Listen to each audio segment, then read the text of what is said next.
शिखंडी हे पात्र महाभारतातील खूप महत्त्वाचं पात्र आहे आणि या पात्राचा जन्म महाभारताच्या कथेमध्ये कसा होतो हे आपण आजच्या भागामध्ये जाणून घेऊया। आतापर्यंत आपण पाहिलं की भीष्म कसा अंबेशी लग्न करण्यासाठी नकार देतात, ते आपले गुरु भार्गव यांच्याशी युद्ध करतात आणि अंतिमतः त्यांनी जे वचन घेतलेलं आहे ह्याच्यावरती ते ठाम राहतात आणि त्याचा विजय होतो। यानंतर भीष्म हस्तिनापूरला परत येतात।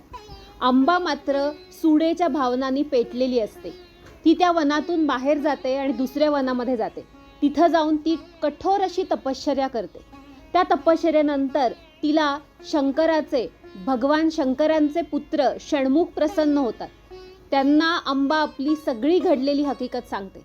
हे ऐकून षण्मुख यांना सुद्धा खूप वाईट वाटतं। ते तिला एक माला देतात।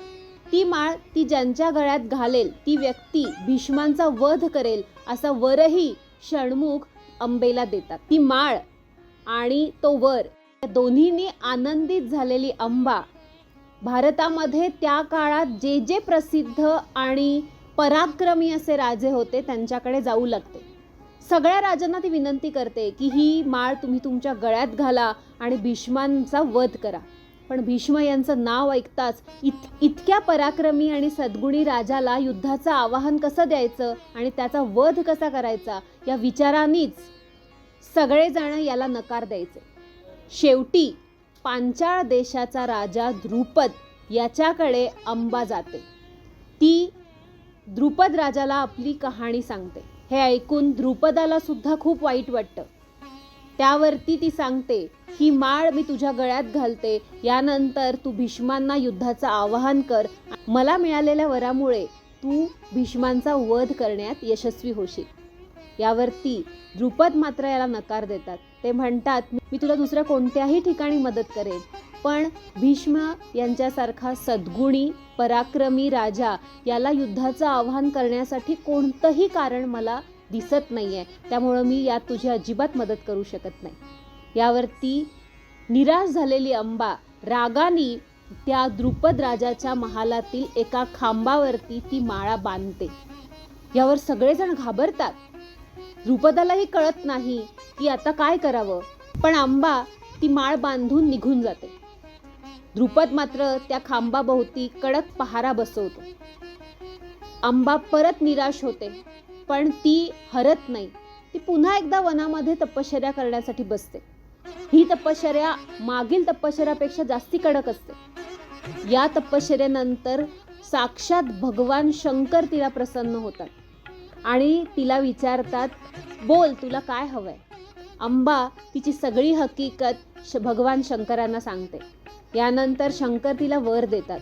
ते सांगतात, पुढच्या जन्मी तू नक्की भीष्म यांचा वध करशील असा मी तुला वर देतो।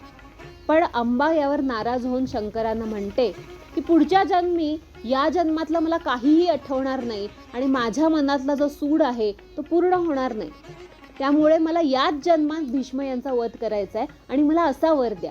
यावर शंकर हसतात आणि ते म्हणतात की पुढच्या जन्मात तुला या जन्मातलं सगळं आठवेल आणि हे आठवतच तू भीष्म यांचा वध करशील, हे मी तुला वचन देतो। आणि असा वर देऊन भगवान शंकर निघून जातात। हा वर मिळताच अंबा खुश होते। ती अग्नी पेटवते आणि त्या अग्नीमध्ये उडी मारते आणि आपलं जीवन संपवते।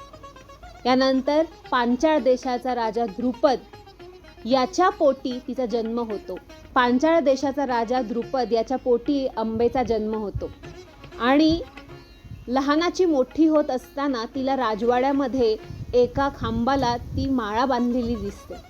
स्वतः जाऊन ती माळ काढते आणि आपल्या गळ्यात घालते। ही बातमी द्रुपदाच्या कानावरती पडते। हे ऐकून राजा द्रुपद घाबरतो आणि तो तिच्याजवळ जातो आणि म्हणतो, अगं तू हे काय केलंस। त्यावर ती म्हणते, तात म्हणजे पिताश्री, तुम्ही अजिबात घाबरू नका।